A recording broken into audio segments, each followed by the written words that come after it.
The reason founders struggle to convert is not because their product isn't good. It's because their story has no spine. Beauty is noise. Clarity, that's bank account. You are the director of your movie, of your business, so please stop acting like a stylist with hex codes and palettes. It's time to script your blockbuster.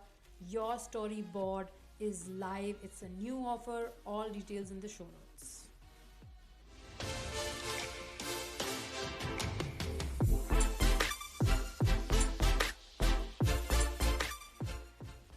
I love that you talked about like narrative sovereignty. I think that's such a good word. And a lot of the times my clients, they don't know how to become unapologetic. And the way I describe it, I describe things very viscerally for people is I say, you want to become an absolute horror movie for your non-ideal clients. In my world, we talk about substance of your brand as the engine. But today's guest, Lucy, is here to show us how to turn that engine into a unicorn. Lucy is the brand messaging strategist and copywriter behind the famous My Right Hand Woman. By age 22, Lucy scaled her business to multi six figures by helping personality packed brands find the exact articulation that makes them impossible to ignore. Her work has been featured in NASDAQ and Thrive Global because she knows how to connect dots between your soul and your sales. Today, we're talking about moving into your bigness and creating messaging that isn't just clever, it's easy to buy from. Lucy, welcome to the show and let's get this party started. See, I always start with asking people what their spicy take is.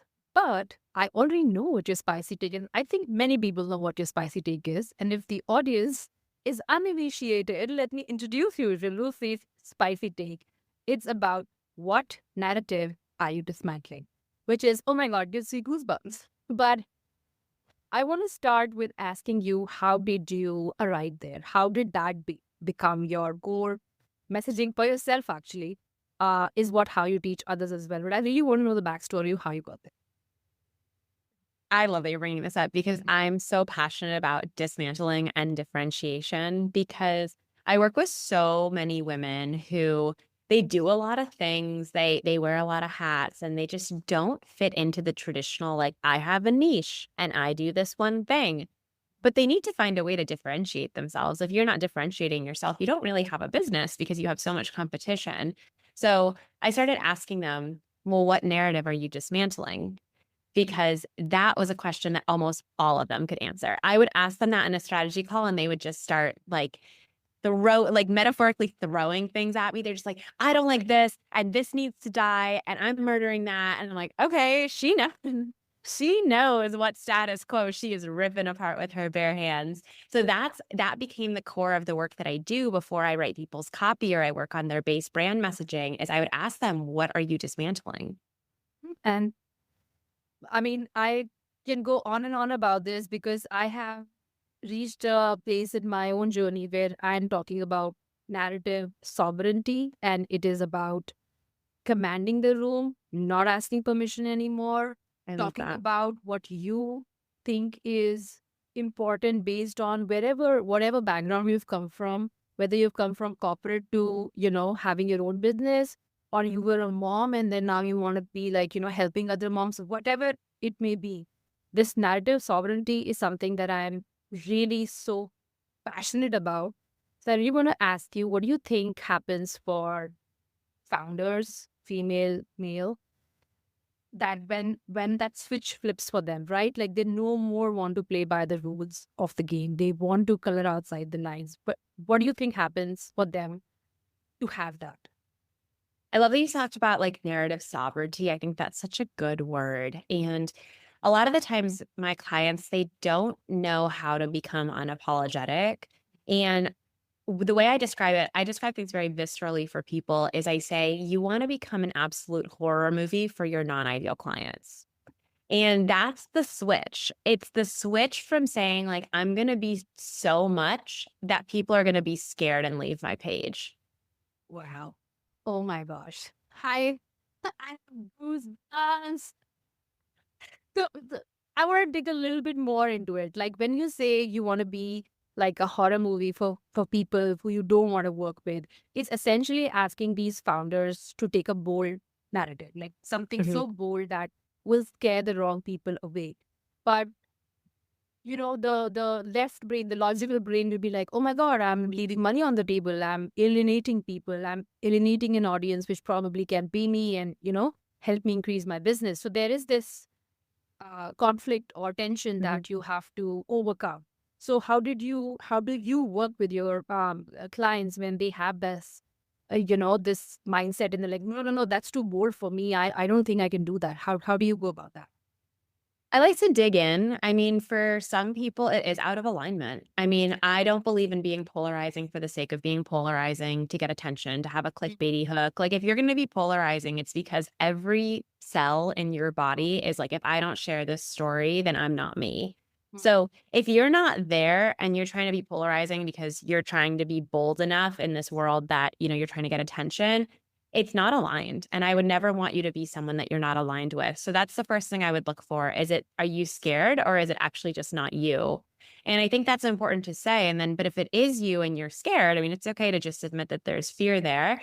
But the people you're going to alienate is going to be such a small percentage when you see the influx of people who are going to be absolutely in love with everything that comes out of your mouth.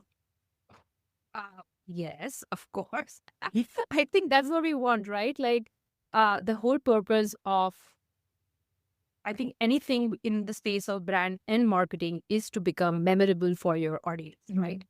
Um, uh, we always align brand or marketing with a direct ROI, but I think it goes beyond that. It goes beyond to think about a brand like, we think about what Hershey's used to say in their previous commercial or whatever. Like, I just think it brings in this emotional connect with what you do, which is so strong. And and I love that you say that it has to be out of alignment. Otherwise, you wouldn't be able to go there. It's just too hard to fake it till you make it up to that point. Yeah, and I think it's like you don't even wanna live in that business. I would hate it if I had to wake up and say really bold, scary things that I, like, kind of only half believe every single day. Like, I would never wanna be on my phone, and I think it's just being honest with ourselves of, like, are we trying to play a character, or are we just choosing to move past fear to create the messaging that we've always wanted to have? Mm-hmm. That's true. And then so I have often found, because messaging is so powerful, um, I often found that a lot of founders, before even claiming that they're, breaking a narrative or dismantling a narrative, they're trying to write their way out of this idea, right? Like, what if I have to make myself clear? Uh, there is a foundational piece to it. There is a foundational clarity that you have when you're starting to build this narrative, right?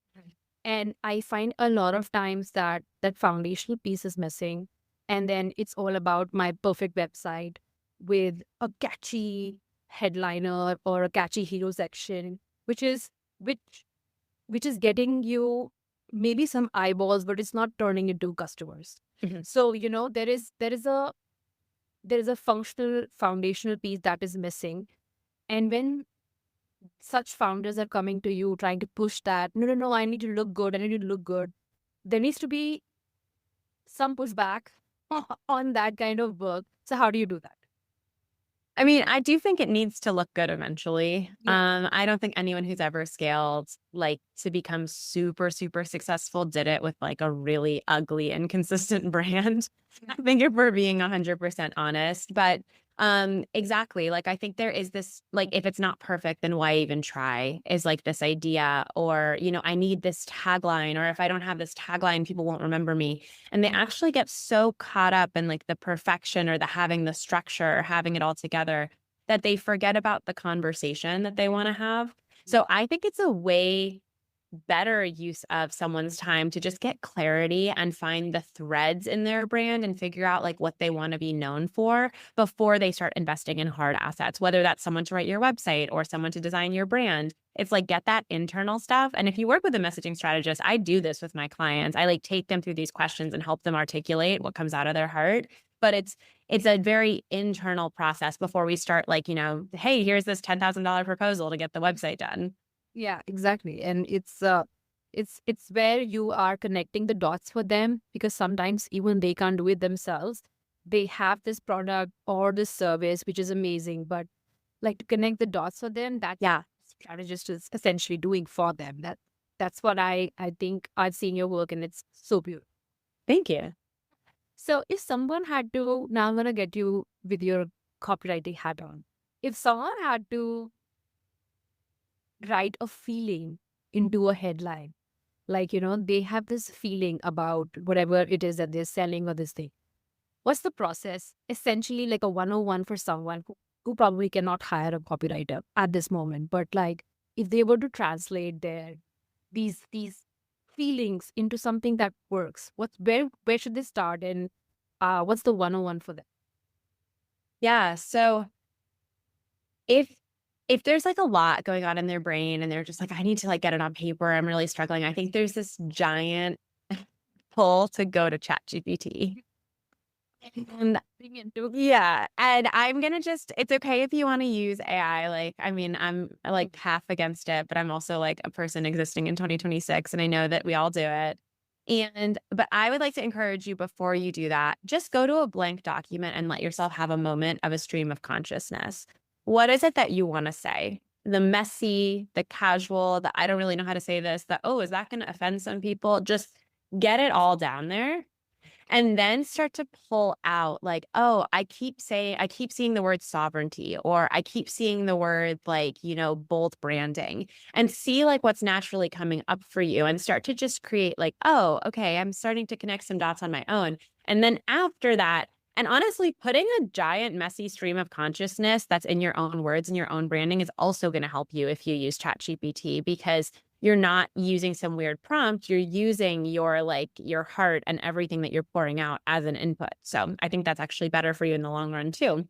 But I think that's definitely the first step, is like giving yourself the freedom to rip apart the filters and realize you're going to create like a very terrible first draft, but just like letting it exist somewhere. Yeah. And yes, 100%.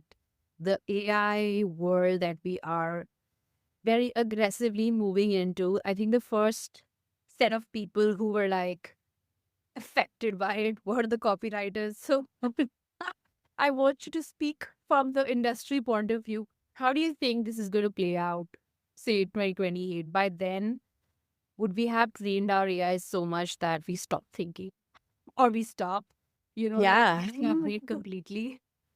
Yeah. I mean, I think already people who are a little more junior as copywriters are sensing loss of income. I feel very fortunate that I've actually made more money, because I think smart business owners are realizing that they can really stand out by not using AI in their copy and creating very human sounding marketing, because they'll stand out in a sea of everyone else using AI.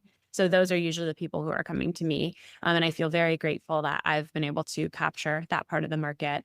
2028, it could be a different world. Honestly, it's moving so fast. Maybe there is a world where AI starts writing better than humans. I think for me, it's tough because so much of writing is like talking about nuance and like making people feel seen in between the lines. So I think for a robot to be able to do that, the robot would probably also be able to start like doing therapy. And I think we'd be looking in a world where honestly copywriting would be the least of our issues. So that's kind of my like meta view of like where I think things are going. Yeah, 100%. Like the kind of things that it could probably affect are way more serious than a headline on us. Exactly. So I really feel that, about that. But I also feel that you can tell now very easily the AI enabled captions or the AI enabled, because there is a certain, I don't know, but this is my feeling. There's a certain pleasing like people pleasing angle to it. It's like whenever you have read an AI enabled copy, I feel like there's this very people pleasing aspect. I don't know why the robots have been already trained into people pleasing. Maybe this is their arc of how they, this is their journey. Their journey of dismantling the narrative. I don't want to people please anymore. Like I can just tell if someone's really heavily relying on it as their go-to for all the work that they do in terms of packaging, email copy, brand design, whatever have you. Is there a way to refine it better? Not just prompts, but also your own thought process that is kind of enabling it. Like, do you have something for, these junior copywriters who are probably missing out on some real inputs that even like just a generic prompt can't help? Yeah. Um, I think the more you train it, the better it is. But I think ultimately, if you're using it or if you're a junior copywriter and you're using it, you're just tarnishing your brand reputation unless you're like really ripping a lot of it apart and rewriting it. I know that if I were to hire a copywriter and I could clearly tell something was being used with AI, I would like really lose respect for the person. And I know that sounds harsh, and I'm not saying don't use it, but if you're going to use it, I think this is one of those tools you can't like half-ass. You have to like really learn it and really get good with it instead of thinking like, oh, cool, now that AI is writing my things, I can scale my clients by double, because then you're going to realize that you're waking up in a business with no clients. Yeah, absolutely. And that's the scary part of where we are headed to. So I hope that new copywriters, or in fact, any business owner who is using their platform to use words and, to express their brands, because we have to move on beyond just the colors and palettes. The Yeah. number one thing that stays with you is the other words. That's the memory that you're Yeah. creating for your brand. So I hope that as we are moving forward, there's more focus on what you're using. I really want to use your lovely creative brain. So think about, like, I'm gonna put you in a situation. Okay. Um, I like this. I like this too. it's a game, okay? So it's like, okay, I do these 90-minute storyboard sessions, and we ended with a holy grail of like a 3-minute, 3-sentence brand trailer. Okay, so that's my whole storyboard arc that I follow. So let's think, like, for example, we're doing skincare, like an organic skincare, which is made for moms, tired moms, for a simple routine for them, right? And the whole storyboard arc is that these moms are tired of, this expectation to still look good while they're like probably have not slept in the past 6 months. Yeah. Come out, they must look like, oh my God, you're so happy, like look so fresh. So if you were to think about a victory line, like, like a brand trailer with 3 victory line, what would you say? Like, how do you make it punchy for someone? Oh, this is fun. I would probably say like save the 10-step skincare routine for the single girlies and like actually create a routine that works for moms. Mm. Ooh, that's so good. That's like seriously going into their heart because I mean, I am a mom and I know that the biggest identity shift that happens once you're a mom is the fact that, just before this little entity came into your life, you were this single girly. Yeah. Whatever she would want and everything. Oh, I love that. You straight went to the identity piece. Oh my God, Lucy, you're so good. This is how copywriting really works. I think your experience speaks for itself. That it really has to speak to the audience and the identity, social identity that they are building or that has been replaced for them. And I always feel that a lot of people talk about positioning and targeting as, oh, this demographic, and it's for females and moms. But there is this layer of social identity beyond their targeting and positioning that is so deep in that helps that helps you come out with way more beautiful ideas than anything that you would have imagined just at the pretext of, oh, I this is who I'm targeting. I'm just going at the at this demographic. So, in your copywriting process, what's the first thing that if you were to work with somebody who's listening to this podcast and thinking of hiring somebody, what is the first thing you look at whether this is going to work or not? Like, you know that this is they need a lot more clarity before they can even hire you, because this is like not baked in well yet. Yeah, so I do two things. I do brand messaging and I do copywriting. So oftentimes brand messaging comes before copywriting. A lot of clients come to me with pretty good messaging already. Maybe they're a coach that's already making like $100,000 a month. Like they know, like they're good. And so in that case, we can just skip right into like the copywriting piece. But if there's a lot of like internal confusion, maybe they're a new business owner, they're going through a pivot, all these things, then what I would want to do is work with them on their brand messaging first in some degree. Maybe it's a small package, maybe it's a larger package, depending on where they are, before we start touching these like evergreen assets. Because ideally, I would love it that, we write your copy and then that copy is what sells for you for the next like 3 years. I mean, that's the dream of any branding person, is creating that like timeless experience for them. No, absolutely. And that is what I hope the ones who are listening to this pod get out of it, that Lucy is your girly. If you would create All the girlies, get in here. get in here. Listen, I want to make this episode so crisp that people who are listening to it get the feel of what it means to use words, brand voice, brand persona in a way that will completely change how your audience is perceiving you, because perception is currency. And you create perception not just by colors and palettes, but you also create it by dismantling the narrative, using the right words, looking at social identity, and then really helping your audiences understand you better. So I'm so grateful for your time today. I'm so grateful that we could have this conversation. As I said, this is my way of, hacking people into becoming